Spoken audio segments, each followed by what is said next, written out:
everyone. Welcome back to That's a Take. Here we are, Season 2. After a healthy break, we are here to discuss all things filmmaking. And I'm very excited to present another wonderful season to you over the course of 2026. During this break, I've had a lot of time to think about the actual job of being a filmmaker. And I've kind of realized, despite all the glitz and glamour attached to it, at the basic core, being a filmmaker is a blue-collar job. Manual labor, trade skills, working outside of an office, these are all traits of a blue-collar worker and a filmmaker. So why do I bring this up? Why was I thinking about this? Mainly because I believe this change of thinking can also change the way we look at the work. Filmmaking is difficult. It tests our minds and our bodies, but it's good work. The type of work that you can see in the product and be proud of. That focused hard work is what sets people apart in this industry. And today we have a guest that has never shied away from that work. To lead off Season 2, we have a good friend of mine, Andrew Peterson. Andrew, like many of our guests, is multi-talented. A DP, director, and first AC. Andrew has spent the last 10 years of his life focusing on storytelling in the commercial, documentary, and narrative realms.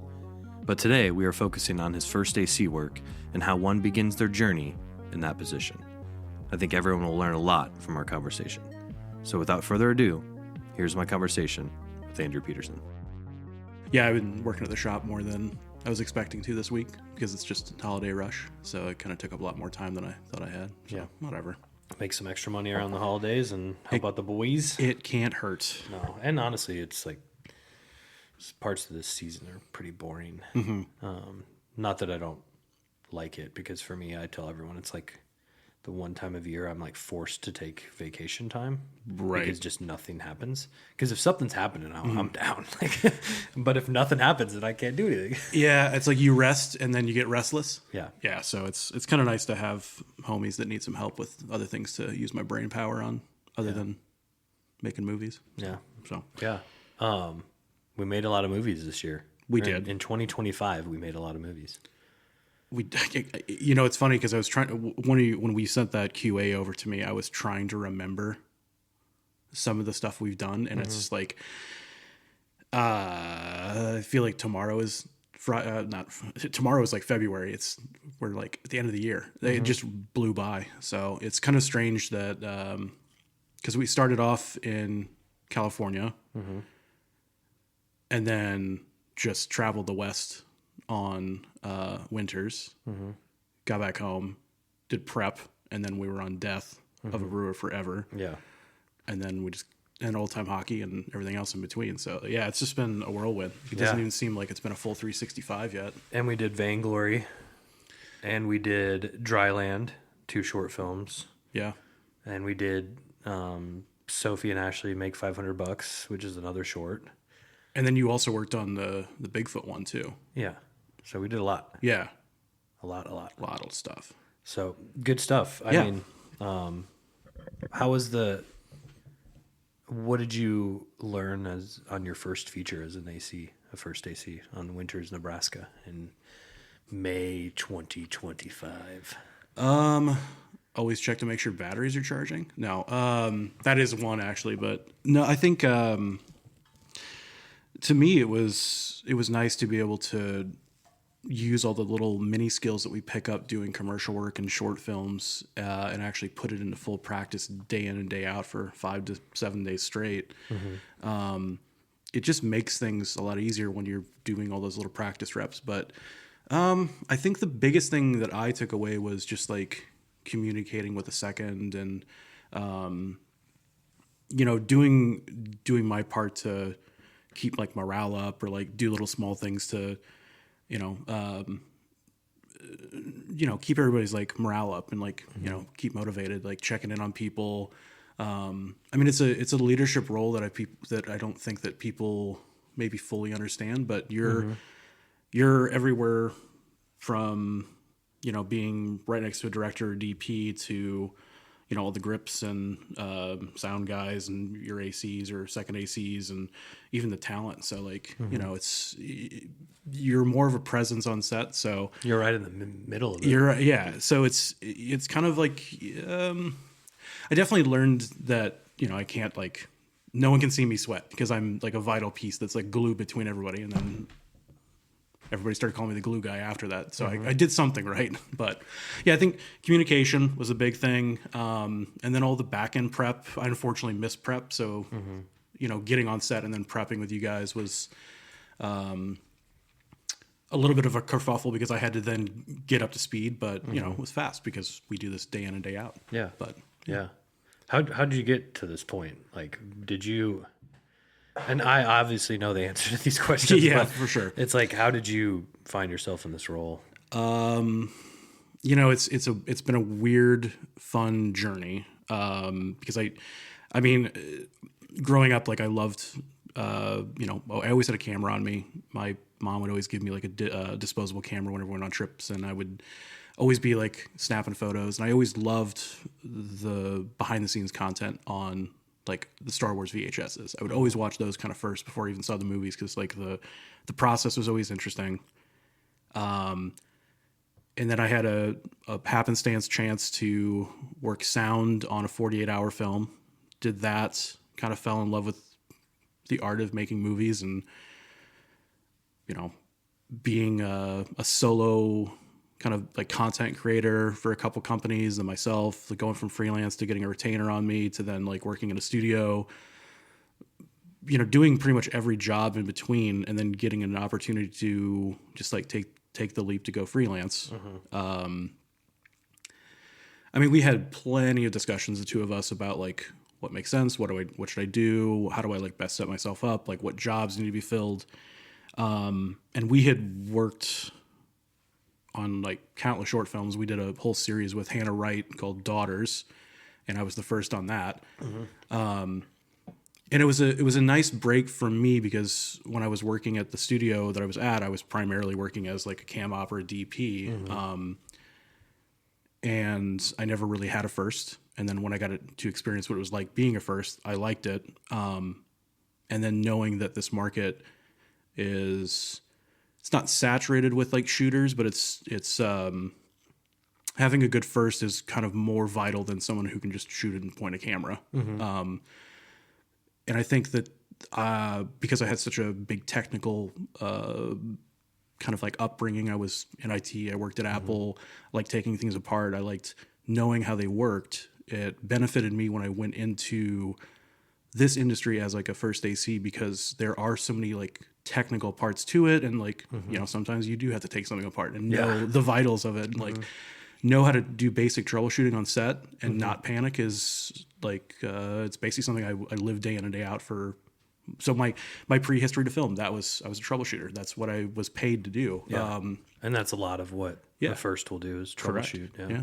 So though all those little things blended, and now I think I'll be going to my third year freelancing as a first. So yeah. Yeah. I mean, and I think that's a testament to, we call Andrew the glue guy because he does things for people, but that's also a testament to you, like seeing the team aspect of it because like, it's fun to be the cinematographer. It's fun to be the director. Those are probably the two most sought after roles on a film set, I would say, but you are only as good as your support crew. Right. And so it was cool that you saw that and really it's an opportunity. And I think often maybe in this industry, people don't think about this like a job when they first start, and you probably should because it can be a really great industry to get to and it can be a really great vocation. But sometimes that means unfortunately not doing the thing that you want to do right away. Right. Yeah. Sometimes. Yeah. I think some people, case in point, we just recently worked with a first AC and we asked her the question, have you ever wanted to be a DP? And she goes, oh no, absolutely not. I did a cam op job once, never want to do it again. I just want to be a first. And it's like, oh, cool. Then you find your lane. I think, I love doing all aspects of work on set.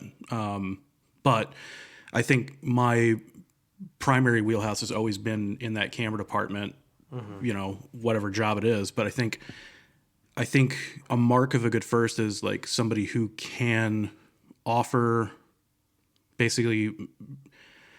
guidance on all aspects of it. Oh yeah, sometimes emotional guidance. Yeah, and that's the thing. It's like somebody asked me one time like what I do and like why it's an important position. It's like, well, I'm the last eyes before it goes to an editor. I'm like I'm basically the eyes of the audience. So if like I'm glued to a monitor half the time, unless we're like shooting on 16, and I will see things that maybe other people won't, because it's just like I'm living in that moment. I'm living in that world with the actor half the time. So, I mean, there's sometimes of like, there's something in the shot and you're like, oh, I want that there. And you're like, okay, cool. Just double checking, like, or I see it at least. Yeah. So but there's so many things going on that, even, when it comes down to like me being glued to a monitor, there's like settings in the camera. It's like, are we happy with this? Are we happy with this? And like, there's all this kind of like mental checks that I'll go through before we even roll, and like we'll have conversations, and like, working on small indie sets, like my monitor, sometimes the director's monitor. So the director will be asking me questions and I'm like, oh, it's cool. Go ask that guy instead. Because I don't want to have to give you that answer. Yeah. But you're really like the conduit between the camera department and every other department in a way. Yeah. At least I think good first ACs are. And just to like take a step back, we're talking about the first assistant camera person. Right. First AC is the abbreviation for that, and basically this person is responsible for running the camera department. The DP is sort of like one leg in the camera department and one leg in the director production department. So the AC is kind of trying to take weight off the DP, as far as like the DP is worrying about creative and the AC is handling technical and logistics. Correct. Would you say that's pretty accurate? Yeah. I mean, I think, for example, like working on Death of a Brewer, like you have a list of like wants and needs that you had that came from production from you and the director. And it's really up to me to basically make sure that you guys get set up for success when it comes to like the camera team. And this is where you're kind of talking about prep here. Correct. So like Yeah, we can talk about prep. Gear. Yeah. So, I mean, like logistically in that hierarchy, when we like worked on Death, I'm in charge of making sure that we get all the rentals in. So those rentals get checked out, checked in. We got everything we need. If there's any adjustments, I'm the one talking to the rental house.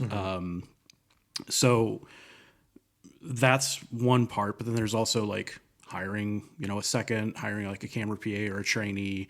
And those are, of course, like vital parts of that team to like make sure that when we get on set that everything is prepped and ready for you just to like hit record or set up a shot, or it's basically setting the director and the DP up for success. Like kind of the same thing the gaffer will do with the grips and the G&E and lighting, and then you have prop and everything else. But like we're like the tip of the spear for that team. So yeah, if we want to go into prep, like that's a big thing. For example, like working on Death, like we had conversations for months, like leading up to shooting on that, or even getting to the rental house in at Cinemachanics up in Minneapolis. So like we talked about lenses, we talked about cameras, we talked about media, we talked about like tech specs, we talked about like, okay, the VFX team says we can do this or that. Like, okay, what cameras are going to hit that? Like what resolutions are these lenses going to fit that sensor? Or do we want to shoot like, large format? Do we want to shoot full frame? Do we want to shoot, anamorphic? All these different things that we then process and then condense into a little box. And then we basically send our Christmas like wish list to a rental house and be like, okay, what do you have? And then I'll send that out to 5. I think when we did Death, I sent out 6 or 7 requests, like with a PDF list of like, this what do you is the have? gear that we're looking for. Yeah. And then we'll get price quotes, and then I'll talk and be like, okay, we don't have this, we don't have that. Okay, cool. Like, can you do this? And like, it's a lot of. And to be straightforward, we were always knowing that we were going with Cinemachanics. Cinemachanics, they're our homies. Like we love those guys. And but like, we wanted some to see what the other rental houses had, and also like what kind of prices they were quoting. Yeah, and so like, to be fair,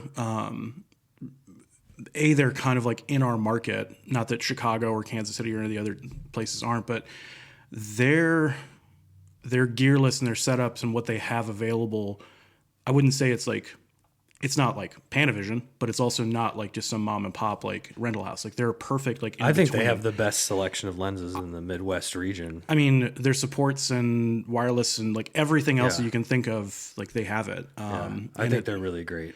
Yeah. And we've never really had any problems with them Absolutely either. not. And if we do, they rectify it immediately. Oh, well, actually, case in point, this is another thing that happens on films, right? Like one of the most memorable parts of like working on Death of a Brewer is we had an issue with one of the lenses. Yeah.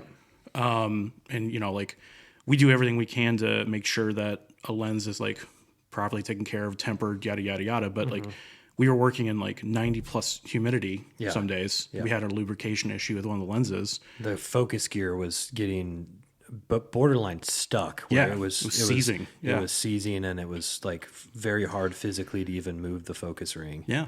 And we were able just to, I took a couple pictures, took a video, sent it off to like Brian at Cinemechanics, and I was like, hey, we're having some weird problems with these lenses, and like this one in particular. And he's like, all right, cool, I'll send you out another one. Yeah.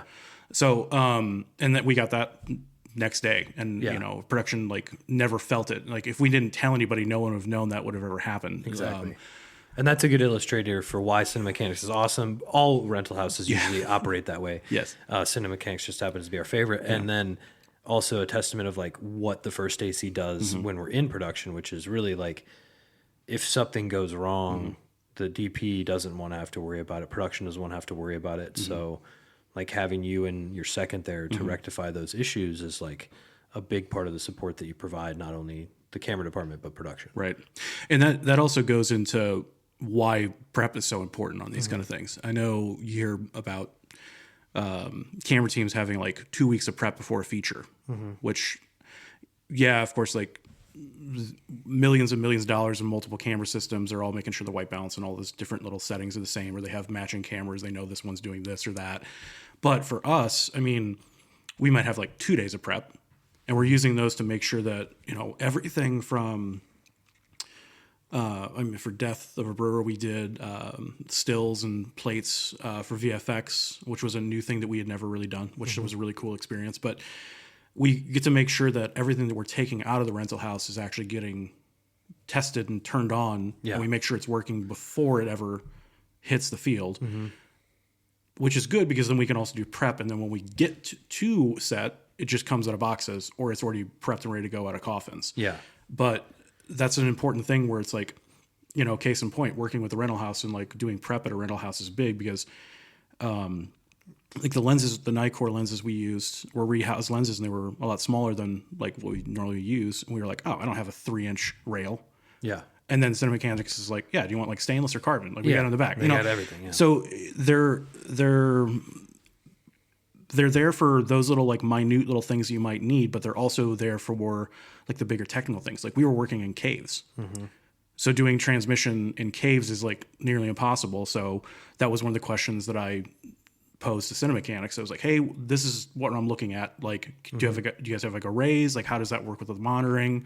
And arrays are Teradek extenders, essentially. Yeah. So basically it's just extend the wireless signal of the transmission. Yeah. It's just a giant, like, think of like a radar dish that's just like honed in, like line of sight, like that we can send and receive, you know, up to like thousands of feet. In this case, like we had to, you know, run SDI cables, which are just like, you know, video cables between that receiver and then like tuck it in a stairwell and like just kind of hope it was getting. And it worked 50% of the time. But I mean, there's variables that, like, for example, they were able to like ease our mind of because they were able to give us like tech sheets or like, here's some homework we can do. Let's see what we have or we can build for you guys. And then, you know, show up at the rental house and they have exactly what we need. And they're always like the AC's like favorite people.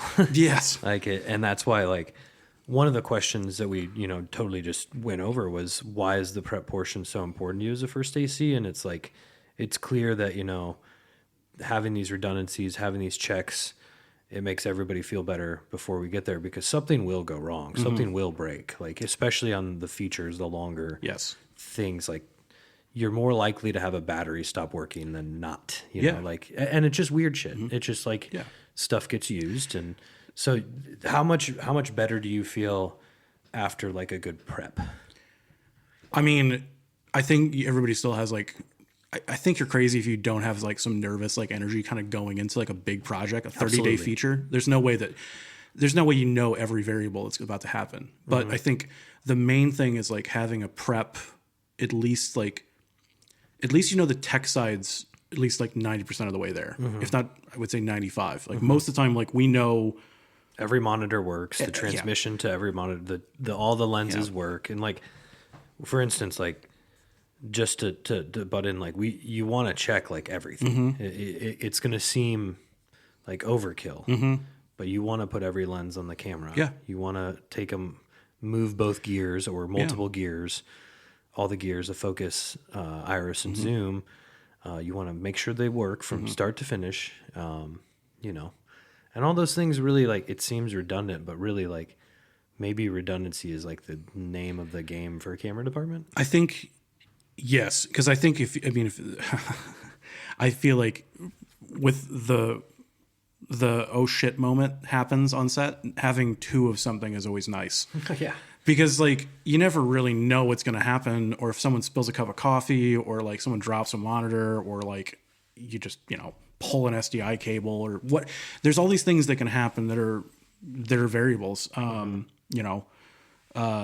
So having those redundancies is nice. I mean, I think the main thing that happens during prep is like we're almost kind of like pseudo setting up for our first shot.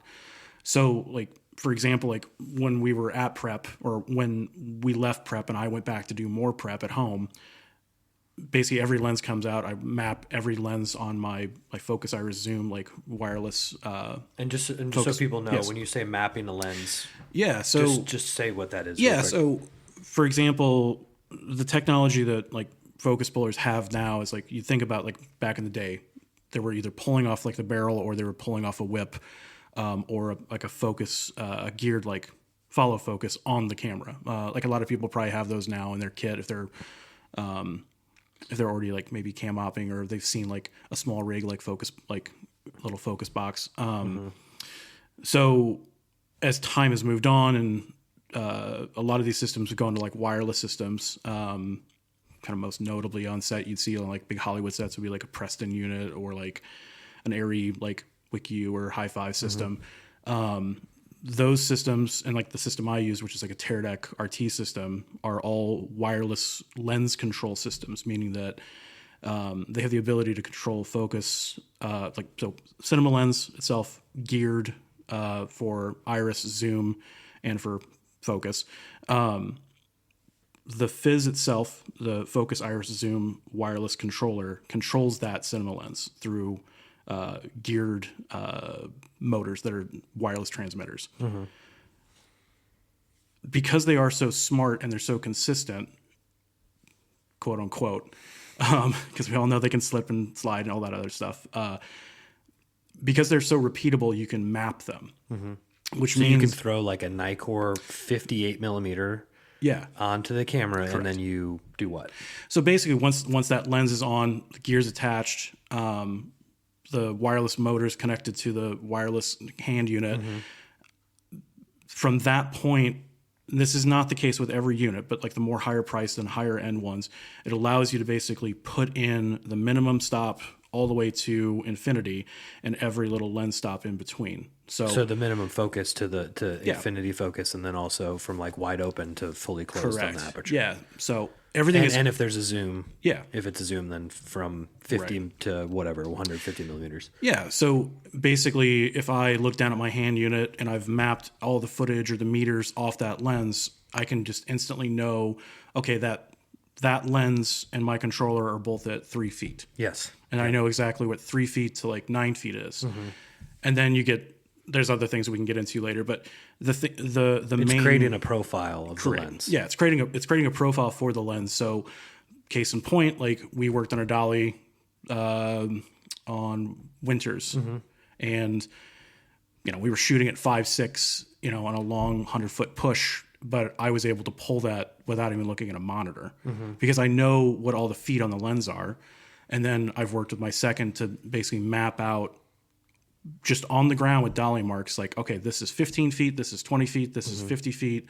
And then even getting closer, like we can set little like marks right next to the dolly, and I can just look at my marks on my Fizz and know exactly where those are at. So that's a part of prep though. Yeah. And that's also a way to like test the lenses. Yeah. So not a lot of people are pulling off distance like that anymore, because we all have monitors that we can just look at and just look at the focus peaking. But case in point, when we shoot on film, that was a big thing that we needed to make sure that, like, we shot a 16 millimeter film, and we went to Cinematics, did prep on that, threw a lens on, and then threw a focus chart. Mm-hmm. And it was important that we basically go to the witness mark on the camera, which mm-hmm. is that little circle with a line through it that shows like where the sensor is. That's where the focal plane starts on the camera. Mm-hmm. Measure out 5 feet and actually make sure that lens was hitting 5 feet. Mm-hmm. Because otherwise we'd have to shim it. And then that gets to do a whole process. But that's important because we don't have a reliable video tap that says this is in focus. Yeah. So to paint the picture, we're talking about using like an Arri SR3 camera that basically they didn't come with video taps, meaning that you can't see what you're recording outside mm-hmm. of the little eyepiece, the EVF. Correct. So for a lot of stuff that's shot on film back in the day, it was the DP mm-hmm. or camera operator that was seeing the image and kind of nobody else was. Right. So it's imperative to like really measure your distances. But now with the wireless, a lot of that stuff is kind of built into your unit. Correct. So for instance, like on Death of a Brewer, if I called for like a 58 millimeter mm-hmm. Nikkor, once Andrew would put it on, mm-hmm. then he would go in his Fizz unit, go mm-hmm. in the menu and say, hey, I'm using the Nikkor mm-hmm. 58 millimeter. And then all of his motors are calibrated. Correct. To do the f-stop, mm-hmm. and in this instance they were prime lenses, so just the f-stop and the focus, right? Because it's not a zoom. So correct. that's the gear that makes the job easy, like correct. Significantly easier, and it takes a lot of guesswork mm-hmm. out of it, right? It does, and I think that's it's expensive when you're first starting out, but I think it's one of those tools that once you get it in your in your toolkit, it's mm-hmm. It takes a lot of the guesswork out of the art of it because and it almost takes you back to like what it truly is to like actually like focus pull a camera for distance. For distance, yeah.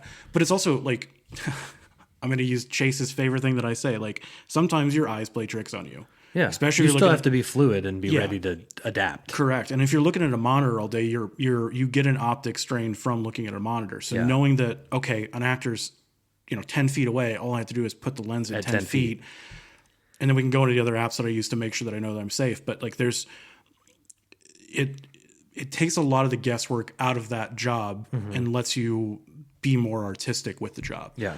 Because, we can get into this more, but like the beauty of like what a focus puller does is it, like we've said before, it's like the eyes of the audience. Yeah.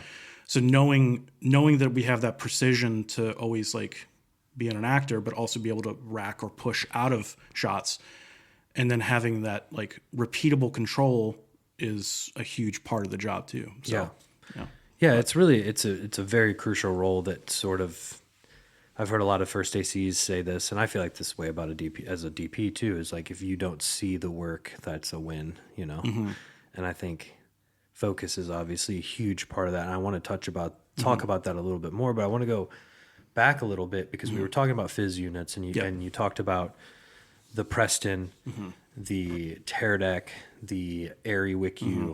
I think the ones people are going to be most familiar with are going to be the Tilta nucleus systems. Correct. So that's kind of what we're talking about. But aside from the Fizz, mm-hmm. what when you started was in your basic toolkit? Can we kind of run through some of these things you want to see members of camera department show up with, even a second? Right. What are the things that are in the toolkit that you bring to set every day that you use every day? Yeah. So I think when I first started, of course, like when you start off as a freelancer, your budgets are like minimum. Like you have like no money to basically F up what you're putting money into. Right. So, the one of the first things that I did, and this is actually something that I learned from working with a second AC in LA, was just like buy a good tool bag. That was the first thing that like is an important thing. Like whether it's an open face tool bag or small, big, large, throw batteries in, whatever else it is, just like a tool bag. But most people prefer the open face ones. Correct. Because then you can see everything inside. Correct. So if you go to a second that's like doesn't know your kit, he can see you. It's into just it. all on the outside, or it's just always in the same spot. But the first thing that I was like, I have $120. Mm-hmm. I know that I can spend. I'm just going to go to Menards and like fill up a tool bag. So I got I've had many iterations of this tool bag because it's something that adjusts like as your career adjusts. But Exactly. I bought like a $20 tool bag. So in that, like the things that we mostly use are a good flathead. It's probably the very first thing you should buy. It's like Flathead screwdriver. Flathead screwdriver. And we like you like the stubby ones, don't you? Which they unfortunately do not make. So if you find them, like a good Coleman flathead, I know there's a certain model number that it's escaping me, but that one's like no longer produced. It went from being like $7 to like $25 plus now. It's annoying, but like a good flathead stubby screwdriver is probably the first thing you should throw in. It's also not a bad idea to get a couple of like Phillips heads, and then also different sizes of those screwdrivers. And then, of course, since there's redundancy, buy two of them. Allen keys, so metric, SAE, basically getting those three different styles from hex, yada, yada, yada. Good Allen set. Get the T-bar handle style if you want. Those are probably great if you're putting on like top handles, or if you need something with reach. Otherwise, just like the flip up sets are great. From that point, it's like Velcro is a weird thing to say, but like hard side and soft side Velcro, you use it every day on set. It's a good expendable.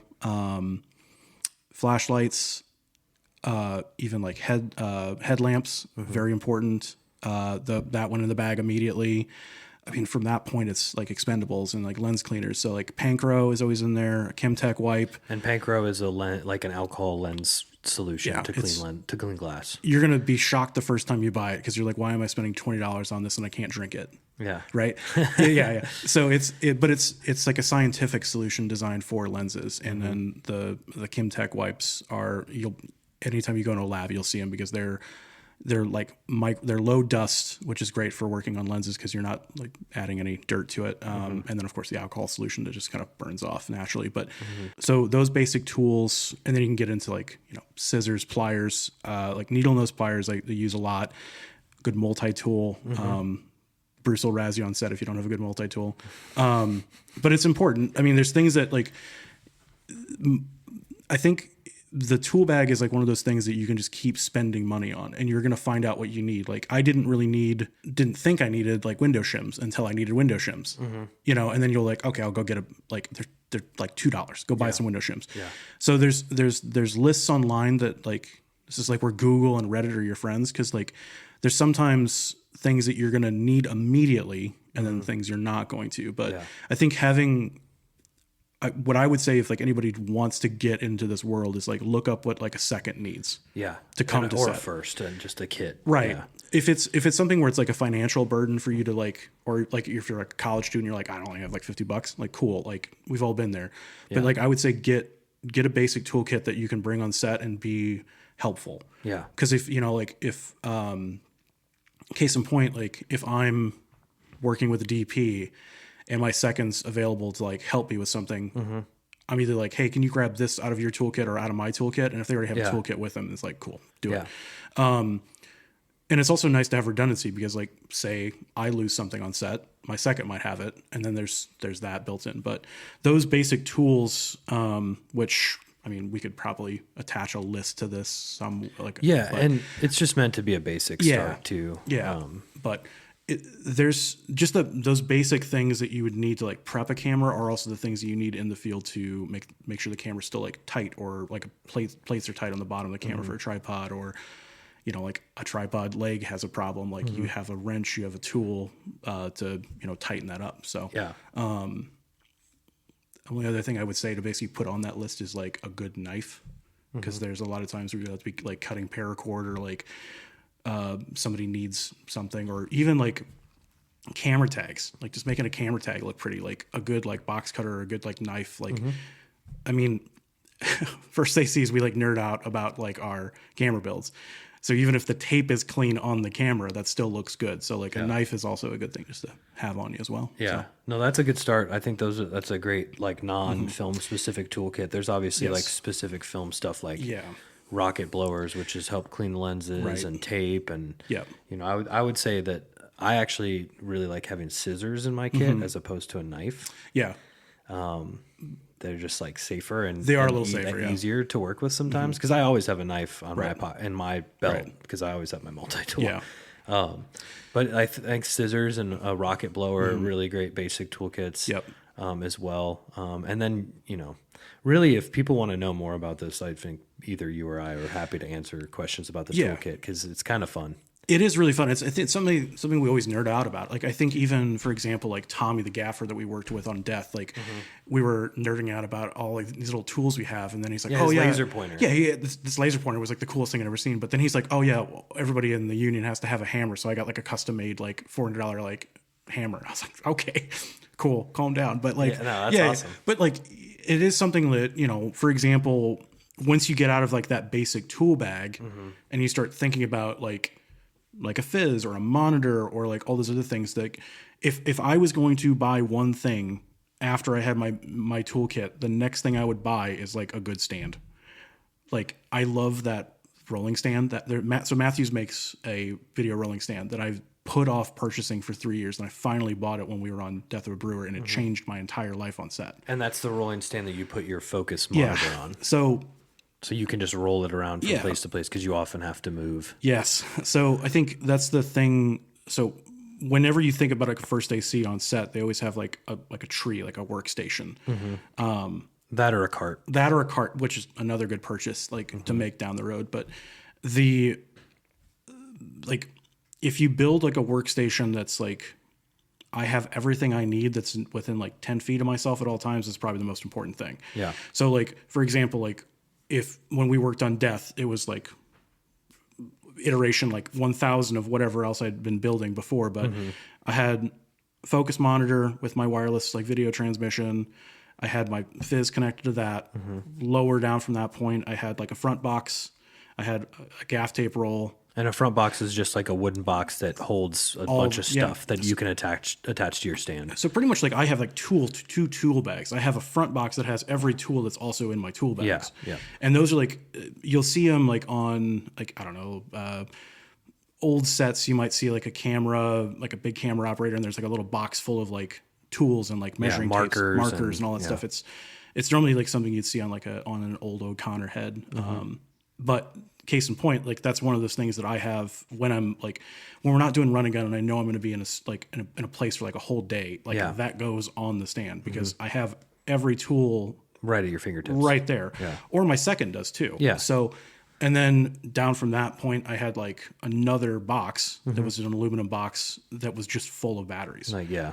So, it's nice to have like all those tools at your disposal. So if anything does happen, or like a monitor is like ready to go down, or a camera is ready to go down, like I have a battery on the bottom, I have a tool to tighten this, or I have a measuring tape to like go measure distance really quick. And then like, finally upgraded to like a laser measuring device. So like my second can go pick off points. So, I think start with that basic tool bag and then work up until you start having to buy those more higher ticket items that, are a little painful to buy, but like once you have them, you're like, I wish I would have bought this a long time ago. Makes your job easier. Yeah, it's so much easier. So yeah.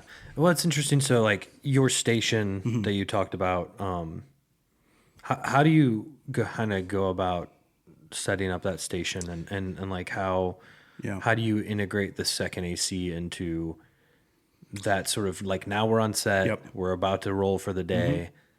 Walk me through like the prep that happens at the morning of the shoot. Like, what are you worried about when you first get to set? Yeah, I mean, it's been so case in point. Like we set a cart in the tool bag. Like having a camera cart's not always something you're always going to have like starting out. But once you're at that point, like case in point, the cart's the first thing that comes off the truck. So like if I look at a cart day one of set, it'll probably have cameras come like out of the coffin on like a post, like on that stand. So that's the top deck. And just to stop you real quick, a coffin.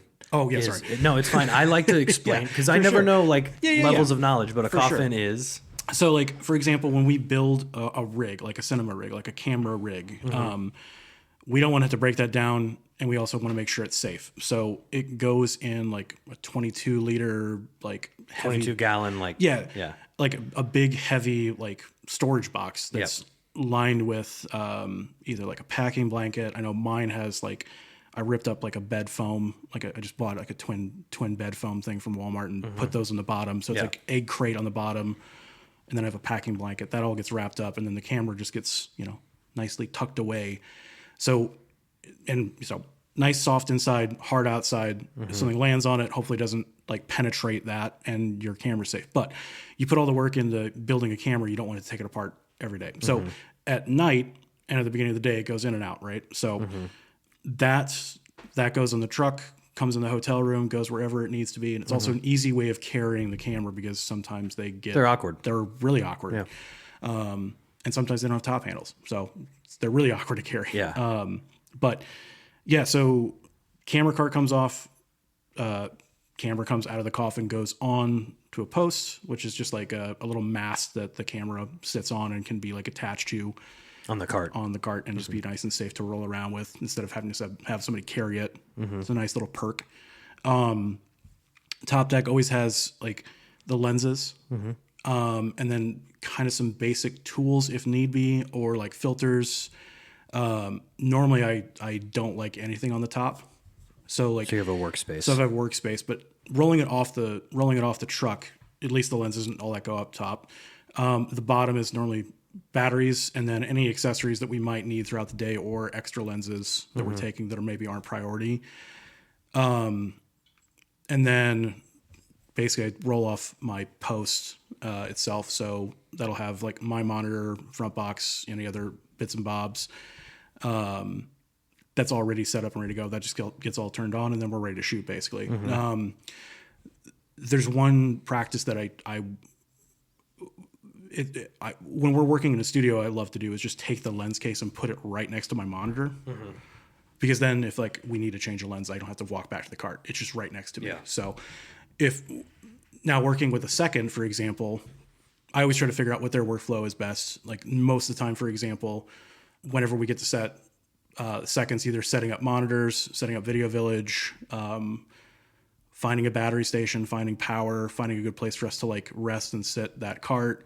And then also finding like a comfortable place that they can be close to set or on set, and then run things back and forth. So like the least important items that we're not getting used kind of go live on the cart for the day. And then the most important stuff comes with us and either lives next to the AC stand or, vice versa. So that kind of like hierarchy is like, we're off the truck, we're on set, we're ready for the first shot.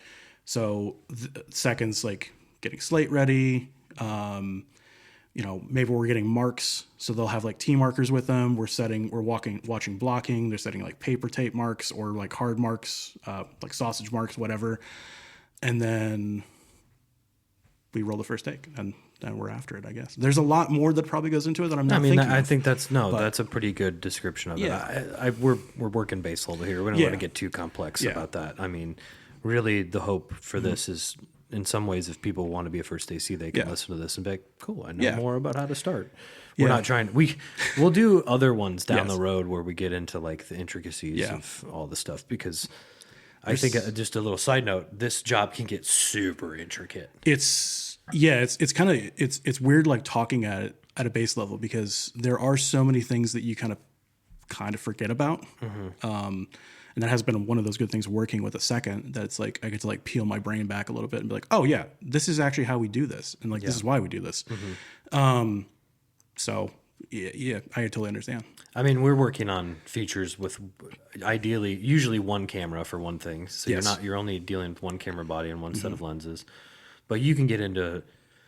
I mean, you're running the camera department as a first AC, so you can get into stuff that you have like A, B, C, D cameras. You can get into really crazy rigs with like really long sort of telephoto lenses that need stabilization underneath them.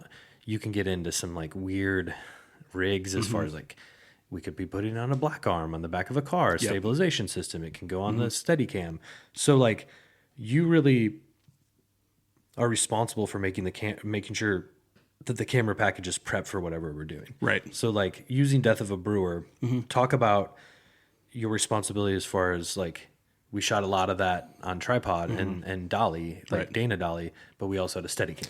So like talk about your responsibility on set as far as like, okay, we're moving on from the sticks to the Steadicam. Run me through like what you would have to do. So, I mean, this is where it's nice to have like a good second. I know, for example, like on bigger sets, the second's the one who's really kind of doing a lot of the breakdown and build of the camera. And the first is off, having coffee with the camera operators. I'm joking. But the thing is, the main thing that we had to know and do is like, I just had to communicate with Nick, who was our Steadicam op. And I was like, okay, like, what do I need to lose? Before we even like got to set one day, we talked about it. I was like, okay, what do I need to lose from the camera? What can stay on? What makes sense? What cables do you need? Do you need another SDI? Like, how does your post like match up with this? And it was pretty easy because when we got it to a point where it probably took us like 2 to 3 minutes to get the camera like up and ready on his post, and then he could start balancing it.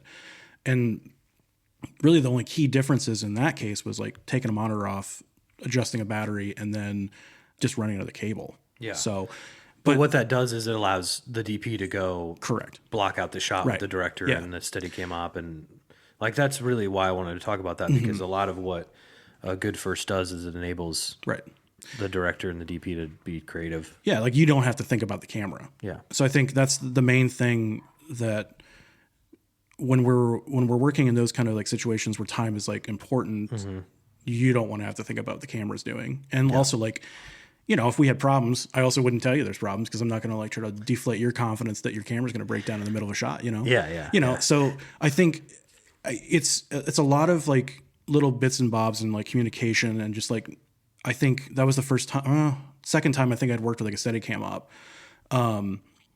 for like a long period of time. And like, we didn't really do anything out of the ordinary crazy, but it was still nice to have that kind of like open communication between like, all right, how am I going to best set up you? And then like, we're only going to do this for like 2 takes or 2 shots.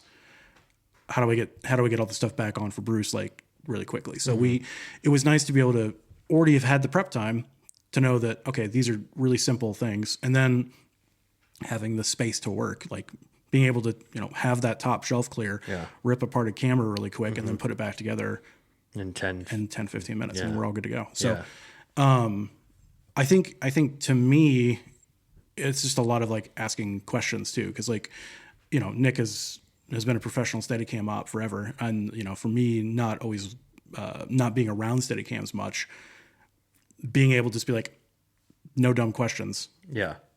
Was also nice. And I think that is I would say it's a good thing just to ask questions on set. Like, if you're not sure, don't be afraid. Yeah. Don't be afraid. Because I think the thing is, sometimes everybody kind of goes into situations like that. Like, oh, I'm the hot stuff. Like, I know everything. And it's like, guess what? You don't. Yeah. So just asking questions can alleviate a lot of stress and a lot of time. And, that's also a good thing with rental houses too. Just ask them questions, or the more questions you ask, the better outturn you're going to get. So, yeah. And that's a great segue to my next question, which is like, what questions do you ask the DP before production, or like, how do you learn about what a DP or a production is trying to do? What are your conversations like with that department head before you guys get started? Yeah. I mean, for us, the 2 of us, for example, like we kind of look at everything from like what, like how much we're moving the camera. Is it going to stay on sticks? Like, what kind of sticks are we going to use? And then, like for example, like different lenses, like, okay, well, what lens package do you want? What are you trying to accomplish? Oh, have you actually thought about this? And then that'll give you, like, oh, maybe I do need to like ask production for like a probe lens, a lot of, to me, a lot of it comes down to, basically like the supports. Like, are we going to be on a dolly? Are we going to be on a Fisher? Like, are we doing like Dana dolly? Are we going to be on sticks? Are you handheld? Are we gimbal? Like, are we going to use a Steadicam? Like, what are all the things? And then how many cameras? And then like how many lens packages? Like, and then also like, how long's the shoot? Is it 4 hours? Is it 12 hours? How many batteries do I need? Like, there's all these little like I guess a lot of it is just asking those probing questions. Like, what are you expecting to do, or what do you want to do? Like, do we want to go from Dana dolly to like handheld? And how quickly do you want that? Do I need to buy, or not do I need to buy? Do I need to rent like a plate that's a quick release plate to go from handheld to tripod? Like, I think those are good questions that we kind of like I almost forget that I ask them, but it's just a normal conversation that you have with production and trying to figure out what their scope is. And then, you know, the two of us, like, for example, whenever we've worked on projects, it's like we both nerd out about this stuff. Yeah. And someone's like, oh, the director's like, oh, I really want to get this low shot. It's like, oh, we can rent a skater scope, which is like a really cool, like, kind of looks like an anteater meets like a robot arm that kind of gets low to the ground and like lets us put the camera in weird places. So like I think just asking questions in pre-pro is nice because sometimes people don't know what's possible. And then sometimes, like, even like we can remind ourselves, like, oh, we have this, or we have the ability to do this, or like, do you remember that one time in this one short film we did this really weird rig? We can still do that. Yeah. You know, so that's a lot of probing and just asking questions, and then slowly putting together a package that makes sense for whatever. And how do you learn about this gear? Like, how do you personally go about like knowing about the skater scope, or is it just things come along and then you research them, or like what kind of research do you do at home? Do you read? Do you watch? I know we've been up to Cinemachanics a couple times to just kind of tinker. Yep. Talk about like how you get expertise. I think the biggest thing for me is there's a lot of different like communities online. So I know one of the ones that I absolutely do not like Reddit. Reddit's like a cesspool of whatever, but they have a really good first AC like community on there. So they'll have people like asking questions and like posting builds or like talking about like problems and solutions. And like most of the time, like if I run into something, I normally check Reddit first. Because whether it's that first AC community on there or, you know, even like specific brands, like there's like a R Teradek and like Tilta and all those other brands. But that's a good one that I've, you know, scrolled through just to kind of see what's kind of going on or what people are running into. It's also a good place to like search if like, or post a question to if like you're thinking about buying a new like piece of gear, like who's bought this, who's scared of it, what's this, that. That's a good place. There's a lot of there's like Facebook groups for pretty much any product you buy. Just instantly join the group because. So like you joined the Teradek RT group when you got your Teradek RT. Yeah. Right. But, you know, case in point, like, you know, we've worked with some DJI stuff, like the 4D. And immediately jump on that group. Yeah, because we had questions and troubleshooting. Yeah. So those are... And sometimes you'll get these questions answered within minutes. Yes. And there's always somebody around that's going to have a solution for you. I think... So that's more of like the technical side. And then like deep diving into like the company websites and all that. I think I remember somebody asking me one day like, oh, I've never had a chance to like mess with an Alexa. It's like, cool, you can do it right now on your phone. And they're like, what do you mean? And it's like, there's a simulator for the Alexa like on your phone. If you want to learn about the menu systems or deep dive something or learn how to like just, you're not physically pressing buttons, but you know what all these buttons do. You can just do it on your phone. Yeah. So there's those kind of things. And then I would say there's like a lot of like inspiration side that also still has to happen with the job too. So, I mean, YouTube is a big one because like a lot of times like people, there's, I cannot think of his name right now because I'm a terrible person with names, but there's a first AC that's on there that's gone through like an entire prep that he's done at like Panavision, for example. And it's fascinating. It's fascinating for me to watch this guy like work for 2 hours and like talk about all the little idiosyncrasies of like how he's setting up or what his workflow is. And it's fun because I can just like mirror it with myself. And it's like, oh, I didn't do that last time. Oh, I did that differently than he did. You know, like, so there's some inspiration you get from like YouTube. There's also a lot of like gear reviews, a lot of tech reviews. Some people will do like base level and some people will get like extremely nerdy on it. And then of course, like, you know, if I have questions, I mean, most rental houses will be happy to answer questions. So, or even honestly, just reaching out to companies. Like I've reached out to Teradek a couple times because I was like, I don't understand this part of this, or like your app's doing this. And they're like, oh, thanks for telling us. We didn't even know that was happening. So having everything from like Reddit, Facebook to YouTube University and Google, and then also just reaching out to the companies themselves and just like talking with them or giving them feedback sometimes, or like requesting feedback is also a big thing. Because they're also happy to talk to you. Yeah, don't be afraid to reach out to people as a first AC. I actually think it's like kind of a superpower a lot of ACs have, which is like this ability to just beg, no, I'm just going to ask. Yeah.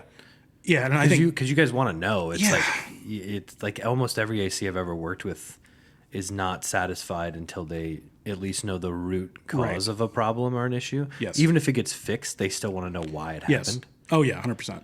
Because I think it's an innate desire for us to just always have things working. Yeah. Because the moment things go bad, it's like, well, cool. Everybody turns and looks at you. Everybody's eyes. It's like, oh, we got to do another one for technical, and it's like, oh, guess what? That wasn't me this time. Oh yeah, monitors go down. Yeah. Who does it look? I mean, and monitoring is like, we'll talk about monitoring in another episode with probably a VTR person, because like there's a point in the film industry where the ACs kind of stop being the monitor people a little bit. So we won't get too into monitoring today, but I do want to talk about focus pulling. Yep. Because it's such an integral part of the job. Right. And this is maybe a theory question here, but like, how do you approach focus pulling? Like, what is it for you? Like, I know a lot of people say there's a lot of like talk about it being fully technical, and then there's some people that think it's a mixture of technicality and what's the word? Technicality and there's like in like a. It's like reacting to what's happening, you know. It's intuitive a lot of times. Thank you, intuitive. So it's like a mixture of technology and intuitiveness to me. But what is it to you? I think it's a little bit of both, because it kind of depends on the circumstance, and it kind of depends on like the actor. Yeah, the subject is a big thing. Because sometimes the root level of it is like it's a very precise art. And it can get complicated, and a lot of times when you're first starting out, you get in your head about it, like you over pull, you push too far. Like there's like a balance that you have to find in a lot of it, because sometimes you have to just take your brain out of it and just actually let the technology do what it's supposed to do. There's something I always said when I worked at Apple, that somebody a lot smarter than us figured this out a long time ago. So you can't break it. But you can overdo it.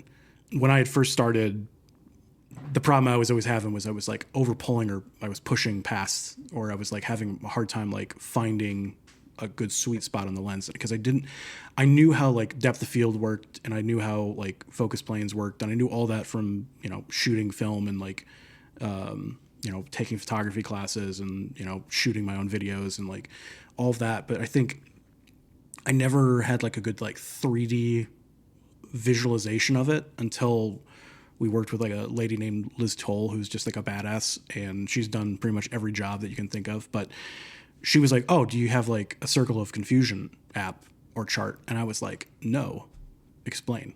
And she's like, oh, you know what circle of confusion is? I was like, yes, kind of. And to anybody who knows what circle of confusion is or wants to know what that is, it's basically like it's your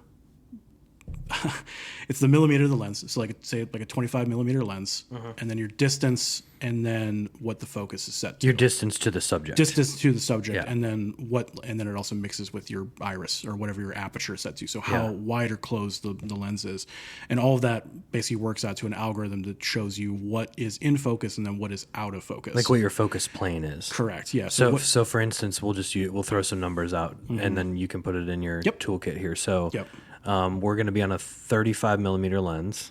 Sure. And the subject is going to be 10 feet away from us. And then you're going to be wide open on the aperture. So what is that, 1.8?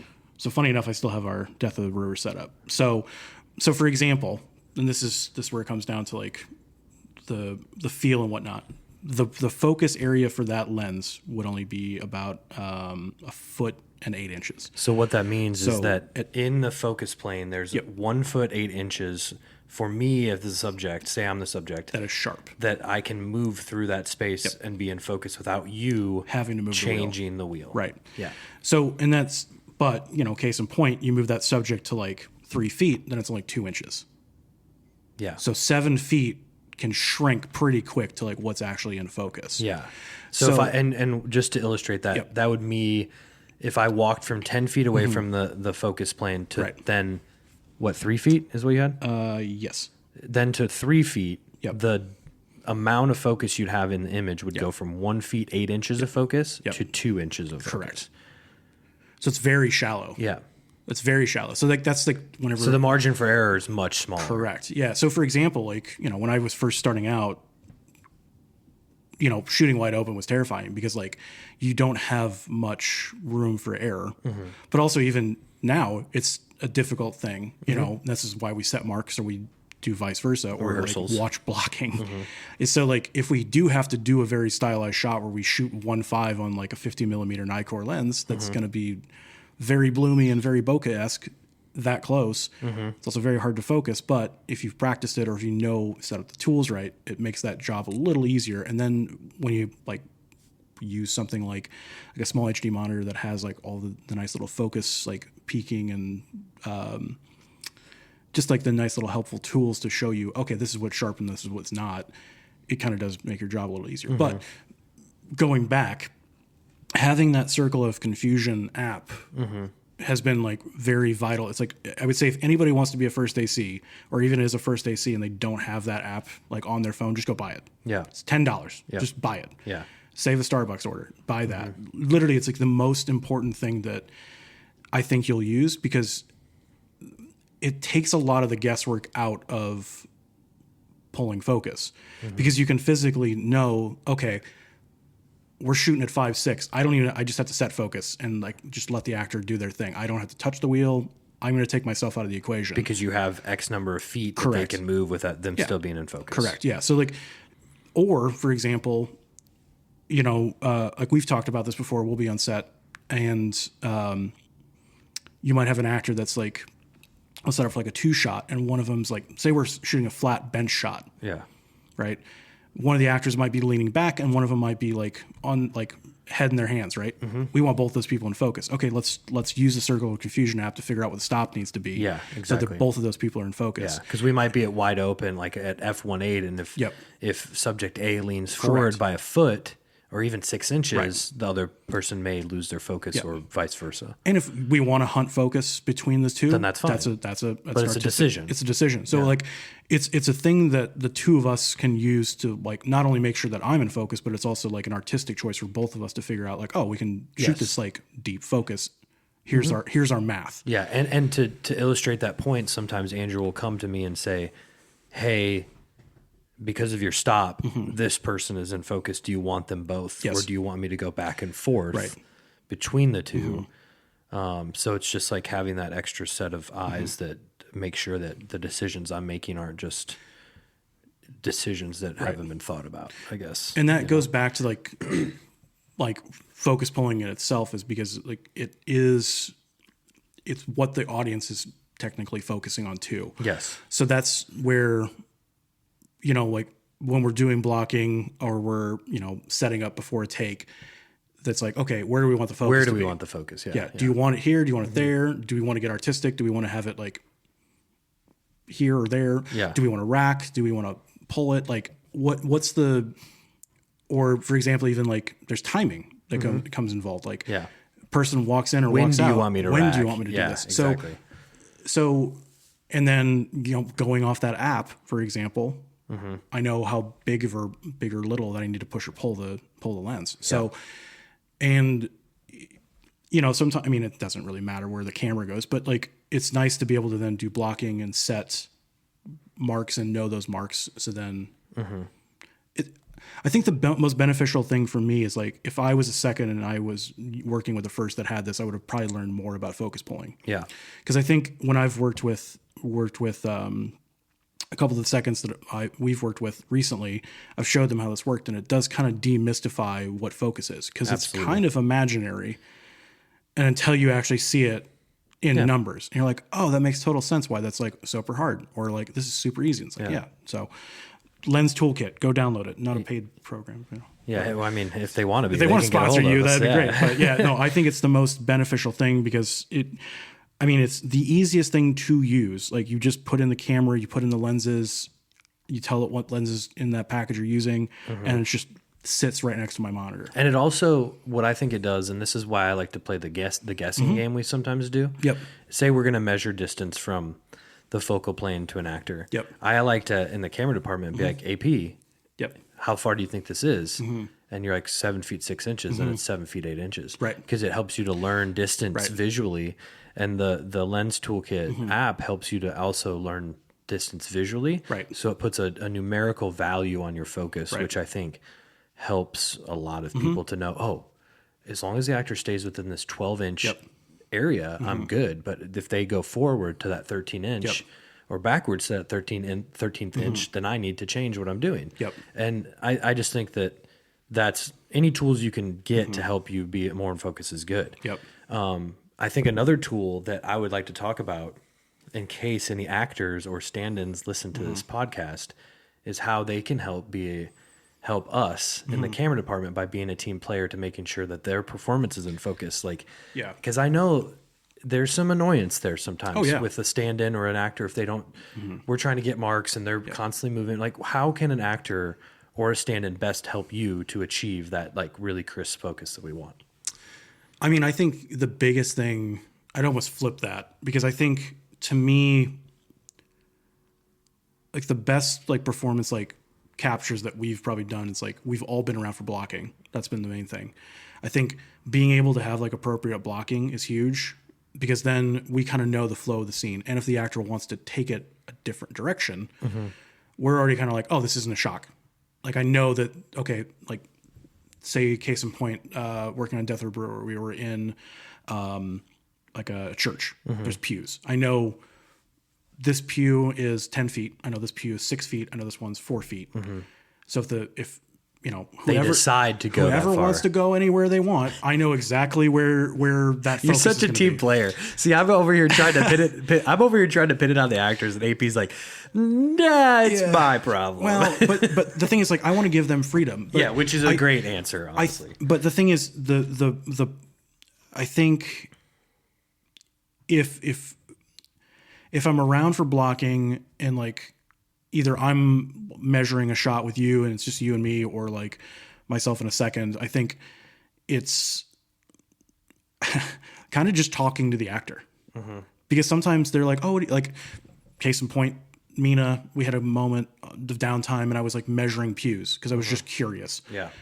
And she was like, oh, what are you doing? And I was like, oh, I'm just measuring for the distance on the lens. This is what I'm trying to get at, because now she knows. And now she knows. So she's like, oh, that's really cool. I didn't realize that like my actions like played this. And I was like, how did like, you know, it's like, how did you not know this, Mina? And but case in point, because like, they're thinking about their job. Yeah. But that's why I asked this question. Okay. Is because I feel like someone like Mina learning that's really great. It's awesome. But like on the same project, we worked with this really great actor named Jefferson White, who seems to be aware of absolutely everybody's department. Yeah. And I think it makes him so easy to work with, but it also, he's like, man, I've never worked with an actor quite like Jeff. He was like, hey, Bruce, do you think we got it? Like, should we get some close-ups? Should we get like some cutaways? And I'm like, yeah, Jeff, we should get some cutaways. Thank you for making my job easier. But like his knowledge of the lens and how it operates, we want to be careful not to get them too technical. Right. But them knowing some about it. Yeah. Like if they hear it and they're like, oh, they're putting on the 85. Right. That, it could help if they know. Right. That, we're at 1.8 on the 85. Yeah. I mean, Jefferson White's famous quote from that was like, sound guys and first ACs hate me. Because I yell and I scream and I move around a lot. I was like, well, that's fun. Whatever. It makes my job fun. It's interesting. And we want to give them the freedom of that. But like, I guess a better question to frame it up is like, in a perfect world, what would you hope the actors would know about your job to help you do a better job? I think having like lens presence is probably the most important thing. Like knowing what a lens does. And I know, like, case in point, a lot of actors will ask that we've worked with lately have gone, okay, well, like, where are we at? Like, are we like bust? Are we close? Where's the camera scene? Where's the camera scene? Is it seeing like full body? Is it seeing just like, and that helps them because like, like if you think about a good actor on a long lens, they don't really move around a whole lot. Yeah. Unless it's like a very serious scene and it's like meant for it. But knowing the fact that like the camera operator or even the first AC will have to like work harder because it's a longer lens, is something that would be nice for them to maybe like have a consideration for. But it's not the most important thing to me. No, and that's not what I don't think it is. But I think this is for me, it's like a fine line because I don't want actors to ever think about us. Like, right. But knowing the basics of like, you have your ISO, you have your f-stop, you have your lens choice, you have your distance, and kind of all these things go into the focal plane. It's a soup, you know? Yeah. And that, and just knowing the ingredients of that soup, I think ultimately can't hurt, you know, even I'll say this about Jeff too. He almost always asked me where we were. Correct. He almost always asked me how much of his body we were seeing, which I thought was really interesting and just shows an awareness of the camera. Because obviously like actors should have an awareness of the camera. Right. Just hopefully that awareness isn't present when they're performing, I guess, right? Yeah, but I also think the thing is like us setting, like being around for blocking or having those like conversations with the actors also gives them the confidence to do what they need to do. And that's a much better answer. Yeah. Because it's like, once again, it exhibits you as this great team player where you're like, oh, I don't want to get in the way of the actors. Yeah. They don't need to know anything. Right. I need to know where they're going, which is a great answer. Yeah. And it's just, I think it's kind of fun. Like, I mean, there was definitely a couple times on Death where you're like, oh, good shot, like good find on that, or like you know, like there's like those little moments that even we have that are like small wins when an actor has a good moment, but it's kind of gone off the page a little bit. Exactly. And it's like, okay, cool, like I wasn't expecting that, but because my hand's on the wheel, like I can just adapt to them. And there's like, that's the intuitiveness of like focus pulling that's not easy to teach. Yes. Like there's all these little tools that like you have to then somehow squeeze in your brain and be like, okay, if this person does this movement, I can't overreact. Yeah. Or I need to like say, for example, like if someone's like lurching toward the camera, it's probably not always smart for me to just be always constantly wiggling the wheel because they're going to drop back in and then I'm going to lose them and I have to find them. And it's like, sometimes it's best to just let them move for a second. Let them go out of focus just a little bit for a second and just come back. If they stay there or they, you know, they're going to stay there, follow them. But if they're going to come back to their plane, it's all feel. Yeah. I know, like we worked on like action sequences where people are like shaking and stuff, and it's like I'm not gonna like physically be like it doesn't make sense because it's also just gonna make the audience sick if they're like or draw attention to the camera or draw attention. Yeah. So, but case in point, like if I know where a pew is at 2 feet and that pew's at 4 feet or 6 feet or whatever else, and they all of a sudden like trip or fall to 2 feet, you're ready. And I'm ready. Yeah. No one ever would have like, oh, we saved that take because I knew where the distance was. Yeah. You know, and a lot of the time in movies, in films, that's like the best take. The best take, yeah. When something unexpected happens and the actor stays in it and you're like, whoa. But so this is a very technical thing, but we can go into this really quick because we're talking about Jefferson. So on Death of a Brewer, I started using something called like, I used two of them. I used two different rangefinders. One was a Cinetape and then one was a laser rangefinder called a TOF1 that's made by Teradek. Both of those things, just best way to put it is they work like sonar. So, or like a bat chirping, for example, it sends out a little sonar beacon, bounces off a bug. The bat knows where the bug's at, go eats the bug. What these two little like items do on the camera is they give me like laser rangefinder or sonar like rangefinder to an actor. It's not always super precise, but so a distance readout for me on the monitor or off the side of the camera, vice versa. But we had to go shoot a scene at night at like 1:2 on a 50 millimeter. And it was like, figure it out. Like, it's like we had to kind of guess it, a lot of it. And because I had that tech on the camera and on my unit, sometimes the monitor lies to you at that like ISO too. Because it's going to start picking up grain or it's going to start picking up different things. So you can't always trust the monitor. You have to trust the distance.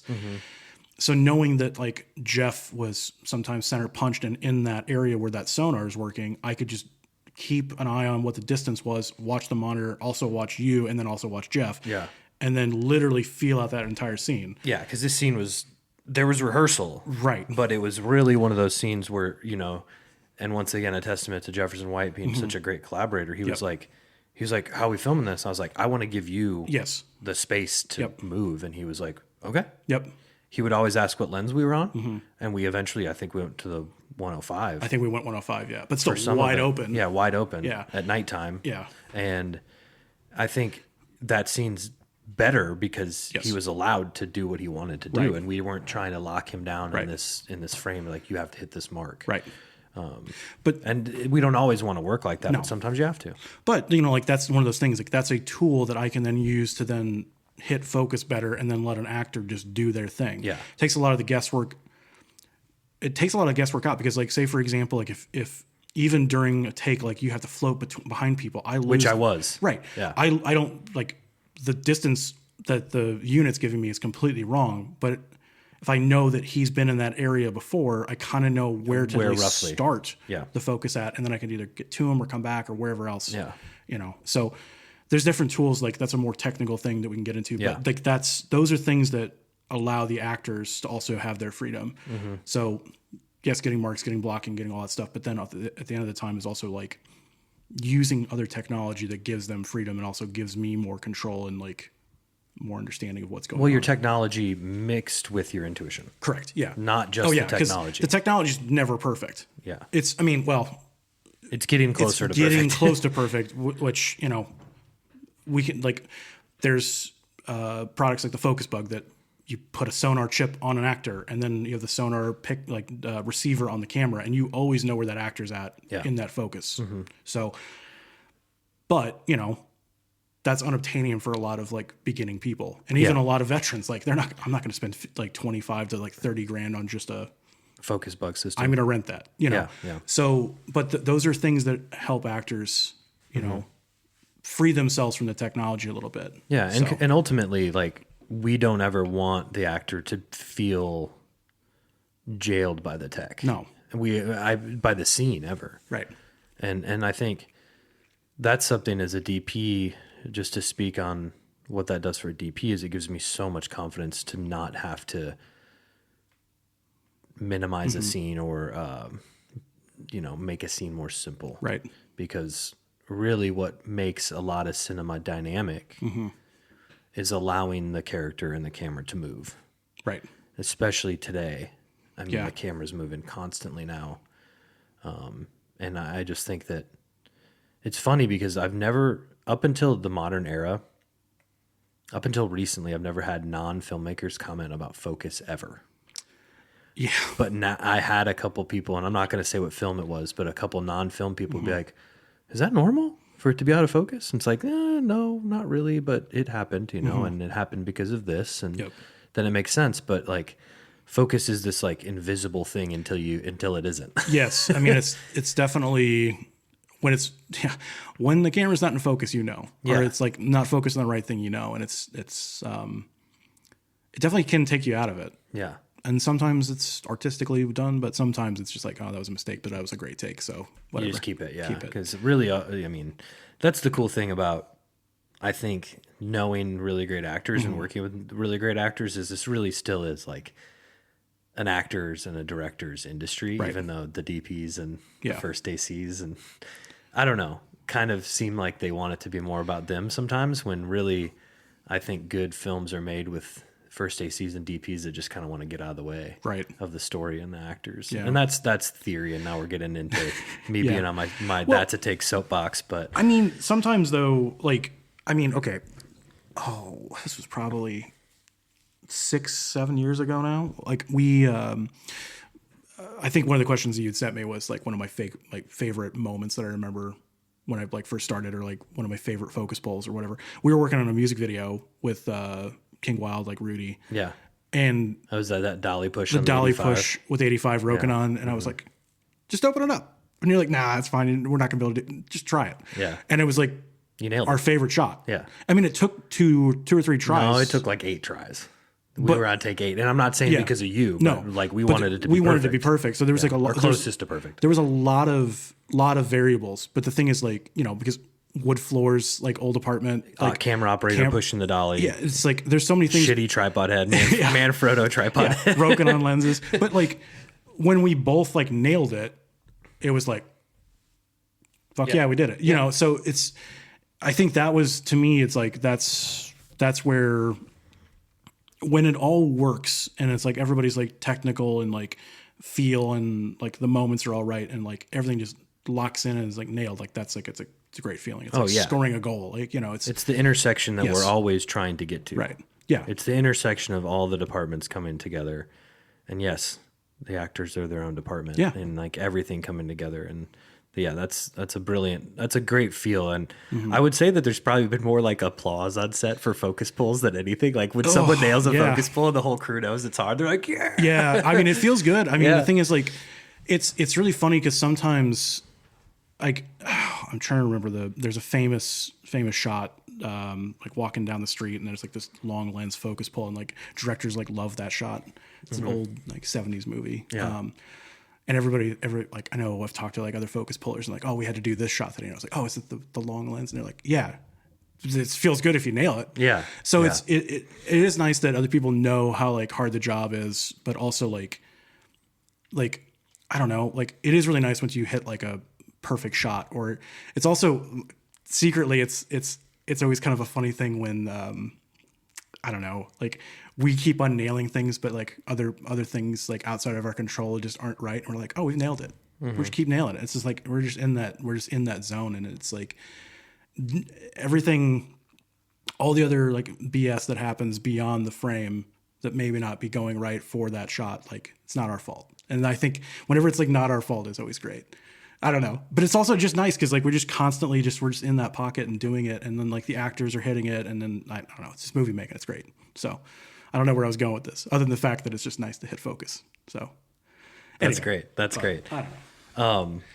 Yeah, no, I agree with you. I think that's great. It's nice. One thing that was fun, like just talking about Death of a Brewer, one thing that was nice for us is like they were never waiting on us. Oh yeah, like it was never a camera. I think if I know we always joke that like Cam River goes down, there's never this or that. Like there's like the standard things, but I think it was fun that it was just never our fault. Yeah, it's great. Great. Yeah. It was never our fault. Never I our love fault. that. We should make a patch that says never our fault. Never our fault. But we're getting to the end here, and a couple just other questions to kind of wrap this up. It's been a great conversation, but these are kind of maybe some of the harder questions because they're like the most broad. But what like basic advice do you have for people trying to become a first AC? I think not that you haven't given a bunch of great advice already. Yeah. No, welcome to another Andrew tangent. The thing is I think the thing is you just have to really enjoy it. Because it's not always like, it's not the prettiest job on set. You know, it's one of those things like, I think like case in point, like every department has their thing that they have to do like before and after, but you have to think about, I would say anybody who wants to get into it, just be mentally prepared to like work 2 hours before or 2 hours after, like almost every day you're on set, because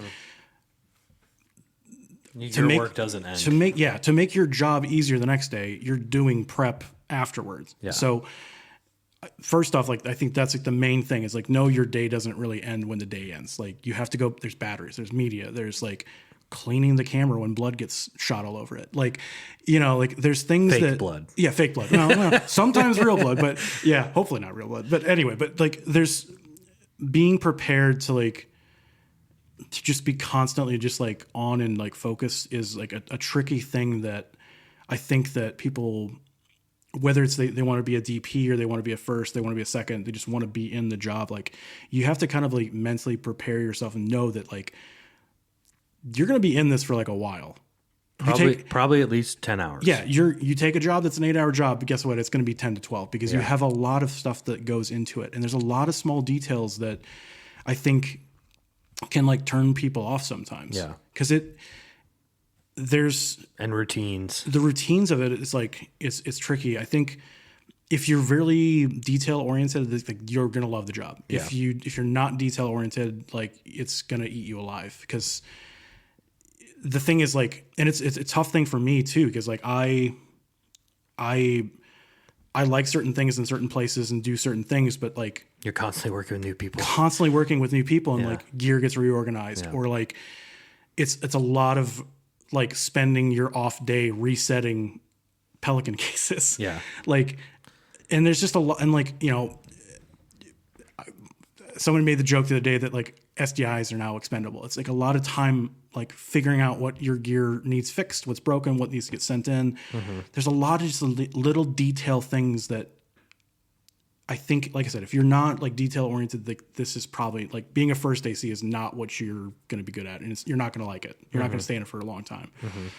And if like, you know, if you're not detail oriented and you do love the job, cool. But like, I can't. Every first AC that I've ever worked with and I've learned from, Extremely organized. Like, and I think that's just the most important thing. Side note from that part would be like, you just have to love the job, and you kind of have to know where you want to go. Like, do you want to be a DP, you want to do this or that. You kind of have to like learn. Sure, somebody can pick up a camera, just become a DP. Like, it's 2026, or 2025. I don't know when this is going to come out, but it's this year. It's so easy just to become a job, right? But the thing is, like, working on like an actual team and knowing how that works at like a bigger level, you sometimes have to kind of start as a camera PA or work as a PA and then a camera PA and then a second AC and then a first and then cam op and then a DP, right? If you want to do that route, like that's the old school way of doing it. The thing is, like, whatever job you're working in, just be a sponge. Like, that's the thing. Like, take away whatever you can. I think that's the main root of this tangent, is just like, go on set or work at the small jobs, work whatever you can, like go pull focus for a buddy on like a short film, you know, hold drinks as a camera PA for, you know, a bigger crew, whatever you can get on, but just be a sponge and like take all that knowledge, like keep a notebook, keep a list. Because the thing is, like, this job isn't all technical. It's a lot of like constant learning, and like you have to deal with ambiguity constantly. Yes. Whether that's the tech side, learning new tech, or like learning people skills and soft skills. Because that's another thing that we said that's at the very top of this episode. That was the first they see is in the middle of everything. And if like you're a frustrated, like annoying person, you're probably not going to get invited on. Yeah.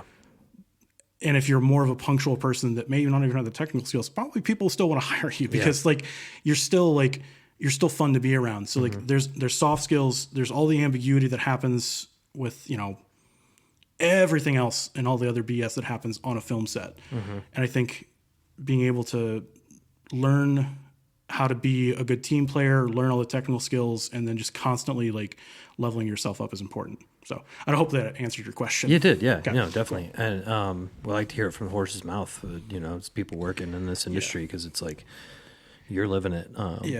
So last question is, what really makes you excited about this job day in and day out? What makes you want to come to set every day?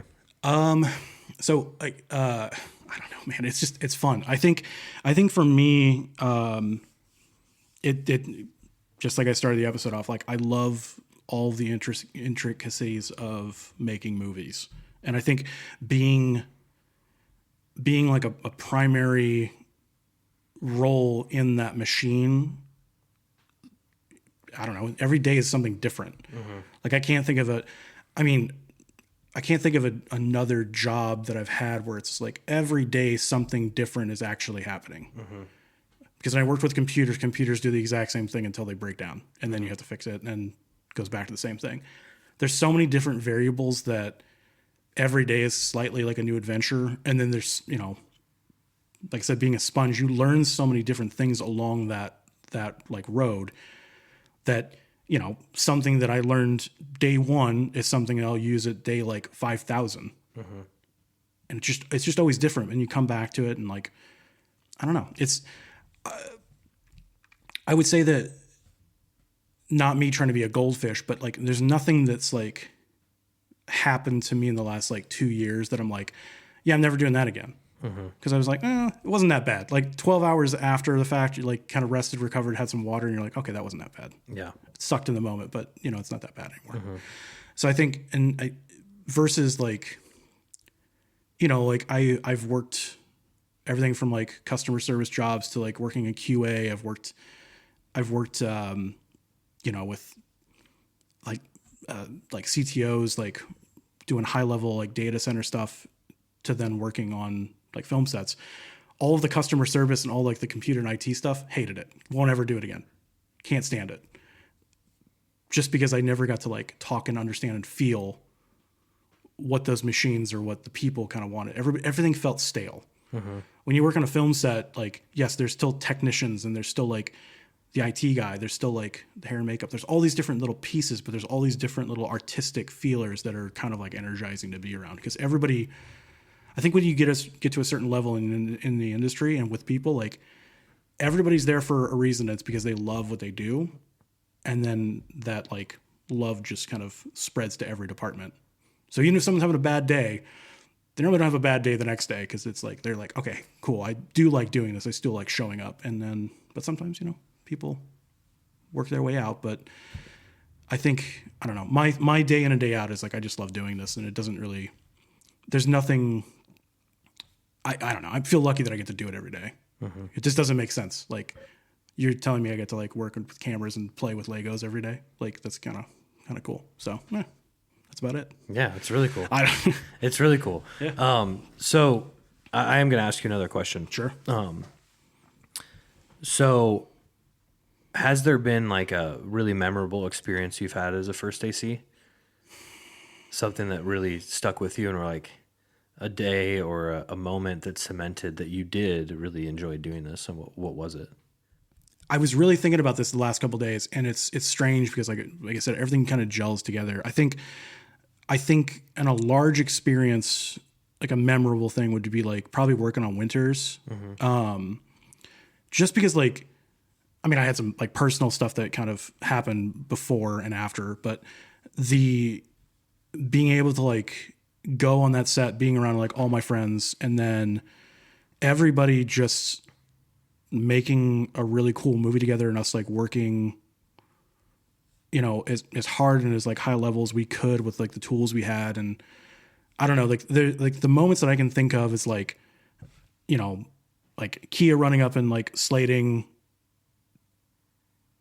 Nate getting the dolly, like speed, like moving, you rolling a camera, and like me pulling focus, and we just nail a 100-foot dolly push. Like that's, to me, it's like, that's why I do this. And like, that's what I love. And like, that's like being out in a field in Wyoming, and just like shooting a 100-foot dolly push on a Fisher. Like that was like the most Hollywood thing we've ever done, and it's great, So I get to be with, being with like my friends and like my like cinema family, and then doing something that, you never, like 6-year-old little AP would be like, you did that? That's fucking cool, dude. I think those are the moments that it's like when it all just kind of like comes together. It's like, I get to do this for a job. And like, that's, I don't know, doing the barn dolly, and then just like the lunch dolly shots, like, and honestly, the ambulance dolly shot, no spoilers. Those 3 shots, I was like, yeah, I'm never going to forget doing those, because they were just fun.